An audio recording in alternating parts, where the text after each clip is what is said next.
छोटे बंदर ने पानी पीने का नाटक किया, लेकिन असल में उसकी नजरें पानी में हो रही हलचल पर थीं। अगले ही पल पानी में एक अजीब सी लहर उठी जो धीरे धीरे कॉन्ग के पीछे पहुंच गई। कॉन्ग, जो कि एक बहुत ही अनुभवी और खूंखार योद्धा था, उसे तुरंत इस खतरे का एहसास हो गया। जैसे ही उसने मुड़कर देखा, वह हैरान रह गया, क्योंकि वह कोई और नहीं बल्कि गहरे समुद्र का एक ड्रैगन था। ड्रैगन ने कॉन्ग पर पागलों की तरह हमला कर दिया और उसे काटने लगा। इसी बीच मौका पाकर छोटा बंदर किनारे की तरफ भाग निकला, यह सोचकर कि उसने कॉन्ग से पीछा छुड़ा लिया है। लेकिन कॉन्ग आखिर जंगल का राजा रह चुका है। जब 18 टेंटाकल्स वाला विशाल ऑक्टोपस उसका कुछ नहीं बिगाड़ सका, तो यह छोटी सी ईल क्या चीज थी। अगले ही पल हवा में उड़ती हुई एक कुल्हाड़ी आकर गिरी। बंदर वहीं रुक गया और तभी उस समुद्री ड्रैगन का कटा हुआ सिर भी जमीन पर आ गिरा। साफ था कि उसने कॉन्ग की ताकत का गलत अंदाजा लगाया था। हैरानी की बात यह थी कि कॉन्ग ने मन में कोई दुश्मनी नहीं रखी, बल्कि उसने उस ड्रैगन के मांस का एक हिस्सा फाड़ा और छोटे बंदर के साथ शेयर किया। असल में कॉन्ग मारकाट की जिंदगी से बहुत थक चुका था। इस समय उसकी सबसे बड़ी इच्छा अपने बिछड़े हुए परिवार को खोजना थी। जब छोटा बंदर कॉन्ग को रास्ता दिखाते हुए प्राचीन वानरों के ठिकाने पर ले गया, तो कॉन्ग वहां का नजारा देखकर सन्न रह गया। जिन वानरों का कभी जंगल पर राज हुआ करता था, वे आज गुलामों की तरह लगातार पत्थर ढोने का काम कर रहे थे। ये साफ था कि उन पर राज करने वाला कोई बहुत ही भयानक जीव है। कॉन्ग गुस्से में तमतमाता हुआ वानरों की भीड़ में गया और अपने ही लोगों पर जुल्म कर रहे एक गार्ड को एक मुक्के में जमीन पर सुला दिया। अगले ही पल वो खूंखार विलेन सामने आया, जिसके नाम से ही सारे वानर कांपते थे। Scar king. अब दो राजाओं के बीच एक भयानक जंग होना तय था। स्कार किंग ने जोर से दहाड़ मारी और वहां मौजूद सभी लोग उसके सामने घुटनों के बल बैठ गए। लेकिन कॉन्ग वहां एक खंभे की तरह निडर होकर खड़ा रहा। यह देखकर स्कार किंग को लगा कि कोई उसे चुनौती दे रहा है। उसने बेझिझक कॉन्ग का मुंह खोला और उसके नए लगे नकली दांत को देखकर उसका बेरहमी से मजाक उड़ाने लगा। उसके चमचे भी उसकी हाँ में हाँ मिलाने लगे। तभी स्कार किंग की नजर उस छोटे बंदर पर पड़ी और उसे समझ आ गया कि वही कॉन्ग को यहाँ लाया है। गुस्से में आग बबूला होकर स्कार किंग ने उसे मार डालना चाहा। छोटे बंदर की माँ उसे बचाने के लिए बीच में आ गई और भीख मांगने वाली नजरों से देखने लगी कि वह उसके बच्चे को छोड़ दे। लेकिन अगले ही पल स्कार किंग ने उसे लात मारकर नीचे खौलते हुए लावे में गिरा दिया। यह खौफनाक मंजर देखकर कॉन्ग गुस्से से पागल हो गया। दोनों की भयानक दहाड़ के साथ राजाओं की यह जंग शुरू हो गई। स्कार किंग ने सबसे पहले हमला किया और अपनी हड्डियों वाली चाबुक कॉन्ग की तरफ उछाली। कॉन्ग संभल नहीं पाया और लड़खड़ा कर गिर गया। इससे कॉन्ग का गुस्सा 7वें आसमान पर पहुंच गया और उसने अपने भारी भरकम मुक्कों से हमला शुरू कर दिया। कॉन्ग की ताकत के मुकाबले स्कार किंग ज्यादा फुर्तीला था। उसने छलांग लगाते हुए कॉन्ग को खूब परेशान किया और अंत में कॉन्ग के पीछे आकर अपनी चाबुक से उसे कसकर जकड़ लिया। लेकिन स्कल आइलैंड का योद्धा इतनी जल्दी हार कहां मानने वाला था। कॉन्ग ने अपनी पूरी ताकत लगाई और स्कार किंग को पीठ के बल जमीन पर दे मारा। स्कार किंग के चमचे कॉन्ग पर हमला करने ही वाले थे कि स्कार किंग ने उन्हें रोक दिया, क्योंकि उसके पास एक बहुत बड़ा हथियार था। स्कार किंग के हाथ में मौजूद क्रिस्टल चमकने लगा। अंधेरे में से रोंगटे खड़े कर देने वाली आंखें दिखाई दी। पलक झपकते ही 10 मीटर तक की जमीन बर्फ में बदल गई और तभी वहां एक विशालकाय जानवर बाहर निकला। यह लेजेंडरी शिमो थी। यह वही खूंखार जानवर है जिसने कभी अपने दम पर पूरी धरती को हिमयुग में धकेल दिया था। स्कार किंग ने शिमो को कॉन्ग पर हमला करने का इशारा किया। शिमो हमला नहीं करना चाहती थी,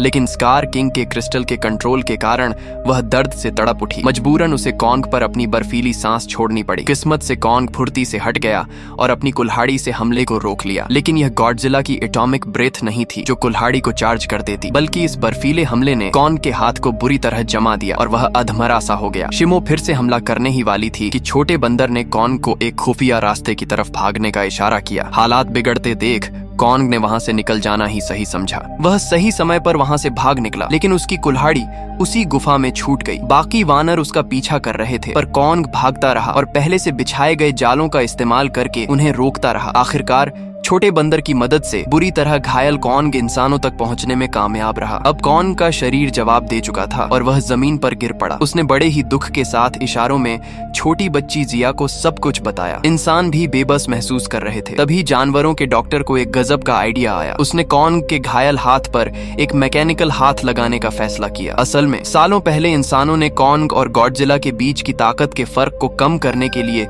ये खास मैकेनिकल हाथ बनाया था, जो इसी हॉलो अर्थ आउटपोस्ट पर मौजूद था। जैसे ही इंसानों ने इसे कॉन्ग के शरीर से जोड़ा, वह अपने आप चालू हो गया। हाथ के फिट होते ही कॉन्ग के शरीर में एड्रेनालाइन का एक भारी डोज इंजेक्ट हो गया। कॉन्ग तुरंत होश में आ गया। अब उसे अपने अंदर इतनी असीम ताकत महसूस हो रही थी कि उसे लगा जैसे वह गॉडजिला को भी एक मुक्के में मार गिराएगा। दूसरी तरफ गॉडजिला अपनी ऊर्जा बढ़ाने के लिए गहरे समुद्र के महाकाय जानवर टियामैट के साथ एक रोंगटे खड़े कर देने वाली लड़ाई लड़ रहा था। टियामैट दिखने में बहुत खूंखार था, लेकिन गॉडजिला के सामने उसकी एक न चली। गॉडजिला ने अपनी भयंकर एटॉमिक ब्रेथ से समुद्र को चीर दिया और टियामैट के पल भर में चिथड़े उड़ा दिए। इसके बाद टियामैट के घोंसले में मौजूद अथाह न्यूक्लियर एनर्जी को सोखकर राक्षसों के राजा गॉडजिला ने आखिरकार अपना इवोल्यूशन पूरा कर लिया। इधर स्कार किंग अपनी खौफनाक योजना को अंजाम देने के लिए इंसानों की दुनिया की तरफ बढ़ रहा था। कॉन्ग को एहसास हो गया कि इतने ताकतवर दुश्मन को वह अकेले नहीं हरा सकता, इसलिए अंतिम लड़ाई जीतने के लिए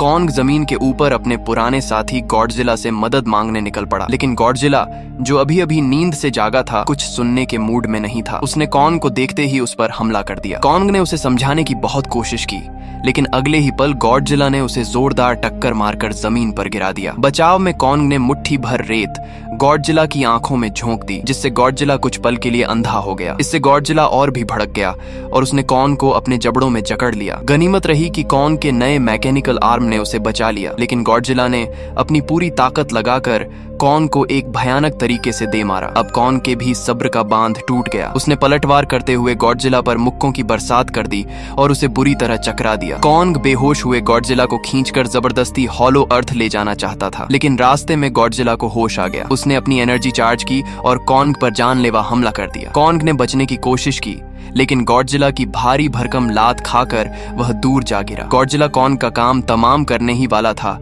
कि तभी आसमान से एक तेज रोशनी आई और गॉडजिला को रोक दिया। यह कोई और नहीं बल्कि राक्षसों की रानी मोथरा थी। दरअसल हॉलो अर्थ में रहने वाले ईवी कबीले ने अपनी प्राचीन प्रार्थनाओं से इस शक्तिशाली जीव को बुला लिया था ताकि इन दोनों की लड़ाई को रोका जा सके। गॉडजिला मोथरा की बहुत इज्जत करता है। जब मोथरा ने गॉडजिला को असली खतरे के बारे में बताया तो वह तुरंत मान गया और कॉन्ग के साथ मिलकर लड़ने के लिए तैयार हो गया। दूसरी तरफ स्कार किंग अपनी सेना के साथ इंसानी बेस में घुस चुका था। इंसान अपनी हार मान ही चुके थे कि तभी एक तेज रोशनी हॉलो अर्थ में चमकी। अपनी जानी पहचानी दहाड़ के साथ गॉडजिला और कॉन्ग वहां पहुंच गए। स्कार किंग तुरंत अपनी बर्फ की ड्रैगन शिमो की पीठ पर सवार हो गया और कॉन्ग भी किसी से कम नहीं था। वह गॉडजिला की पीठ पर सवार होकर आगे बढ़ा। राजाओं का यह महायुद्ध शुरू ही हुआ था कि अचानक एंटी ग्रेविटी फील्ड एक्टिवेट हो गई और गुरुत्वाकर्षण खत्म हो गया। कॉन्ग और स्कार किंग, जो एक दूसरे के खून के प्यासे थे, हवा में ही भिड़ गए। गॉडजिला और शिमो ने एक दूसरे पर अपनी अपनी ब्रीथ से हमला किया, लेकिन शिमो की ताकत गॉडजिला पर भारी पड़ रही थी। तभी सही मौके पर मोथरा ने आकर